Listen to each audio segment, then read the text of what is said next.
បាទស្វាគមន៍មកកាន់នីតិខែខ្លឹមបាទបងប្អូននៅក្នុងវីដេអូនេះខ្ញុំនឹងនិយាយអំពីបេក្ខជនដែល Real Madrid ចង់បានមកធ្វើជាគ្រូបង្គោលថ្មីនៅក្នុងរដូវក្តៅខាងមុខបាទនោះគឺលោក Unai Emery ដែលកំពុងតែបង្វឹក Aston Villa បាទគាត់គឺជាអ្នកចាត់ការជនជាតិអេស្ប៉ាញដែលមានស្នាដៃមានជោគជ័យនិងមានបទពិសោធន៍ច្រើនបាទក្លឹបបង្វឹកនិងជោគជ័យនៅអេស្ប៉ាញរួចស្រាប់ហើយដែរដូចជាការនៅ Sevilla នៅ Villarreal បាទក៏ធ្លាប់ដឹកនាំក្លឹបធំៗដូចជា PSG នៅ Ligue 1 និង Arsenal នៅ Premier League ជាដើមហើយបច្ចុប្បន្ននេះក៏កំពុងធ្វើបានយ៉ាងគួរឲ្យសរសើរនៅ Aston Villa បាទលោក Unai Emery ត្រូវបាន Sky Germany រាយការណ៍ថាគឺជាបេក្ខជនដែល Real Madrid កំពុងចង់បានយ៉ាងខ្លាំងទៅធ្វើជាគ្រូបង្គោលពេញសិទ្ធិរបស់ពួកគេនៅក្នុងរដូវក្តៅខាងមុខបាទបន្ទាប់ពីចែកផ្លូវជាមួយលោក Xabi Alonso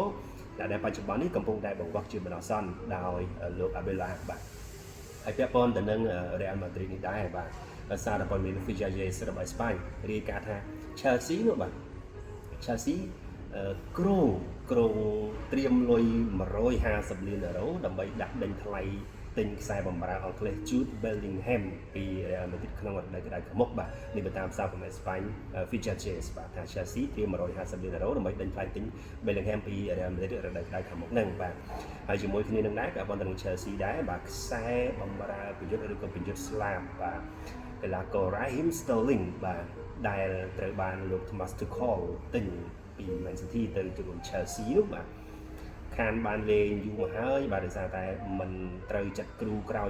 បាទមិនស្ថិតក្នុងផែនការគ្រូក្រោយទេបន្ទាប់ពី Chelsea ចែកផ្លូវជាមួយលោក Thomas Tuchel ទៅនោះបាទហើយលើនេះបាទបន្ទាប់ពី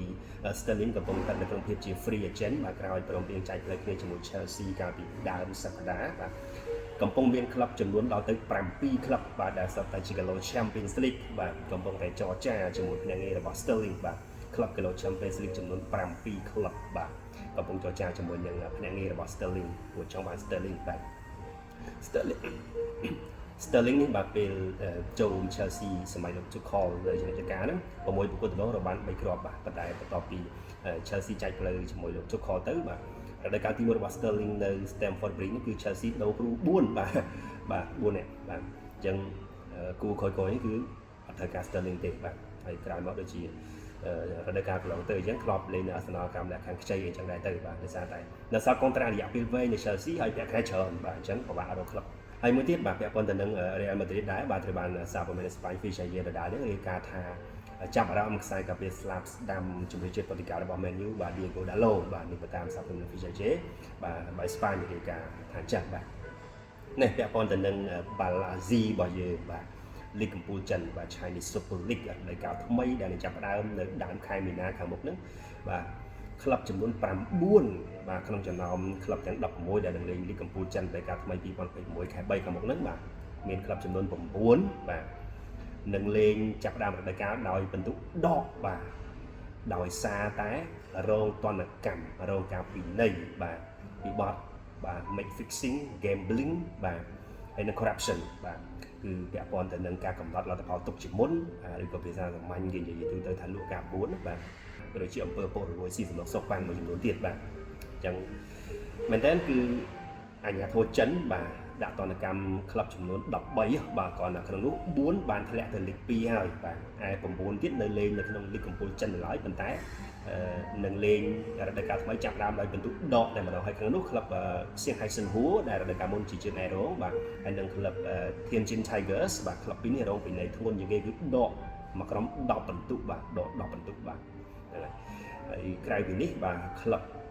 ទាំង13នោះបាទក៏បានរងពិន័យជាលុយបាទចន្លោះពីជាង$20000ដល់ជាង$100,000ផងដែរបាទតាមកម្រិតទោសកំហុសរៀងខ្លួនបាទតាមការបញ្ជាក់របស់អាជ្ញាធរចិនគឺថាវិធានការនេះបាទគឺដើម្បីរក្សាវិន័យភាពបរិសុទ្ធនៅក្នុងបរិស្ថានបាល់ទាត់ចិនបាទដើម្បីស្ដារនៅកេរ្តិ៍ឈ្មោះនិងទំនុកចិត្តមុខមាត់នៅក្នុងពិភពបាល់ទាត់ចិនបាទដើម្បីរក្សាស្ថិរភាពឧស្សាហកម្មបាល់ទាត់ចិនបាទកន្លងទៅកាលពីឆ្នាំ2024បាទទាំងកីឡាករនិងមន្ត្រីសរុប43រូបបាទត្រូវបានអាជ្ញាធរចិនបាទស៊ើបអង្កេតរកឃើញបាទពាក់ព័ន្ធទៅនឹងការផលិតផលអំពើពុករលួយក្នុងបាល់ទាត់ផ្សេងៗហ្នឹងហើយបានដាក់បំរាមបាទមិនឲ្យពាក់ព័ន្ធទៅនឹងបាល់ទាត់អស់មួយជីវិតបាទហើយកន្លងទៅបាទអតីតខ្សែបម្រើចិនដ៏ល្បីបាទ លោកលីទីដែលធ្លាប់លេងនៅ Premier League សម្រាប់ក្លឹប Everton បាទក៏ដូចជាអតីតប្រធានក្រុមប្រជាចិននិងគ្រូអង្គប្រជាចិនផងនោះបាទរួមជាមួយនឹងមនុស្ស73អ្នកផ្សេងទៀតបាទ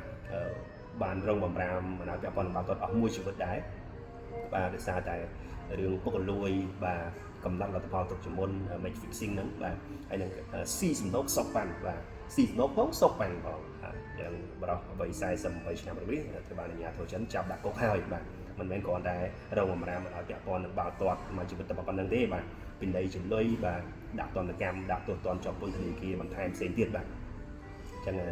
រឿងរ៉ាវនៅក្នុងនីតិខ្លីខ្លឹមព្រឹកហ្នឹងខ្ញុំសូមប៉ុណ្ណេះបាទយើងជួបគ្នានៅក្នុងវីដេអូខ្លីខ្លឹមក្រោយជាបន្តទៀតបាទសូមអរគុណសម្រាប់ការជួយចិត្តនិងការតាមដាន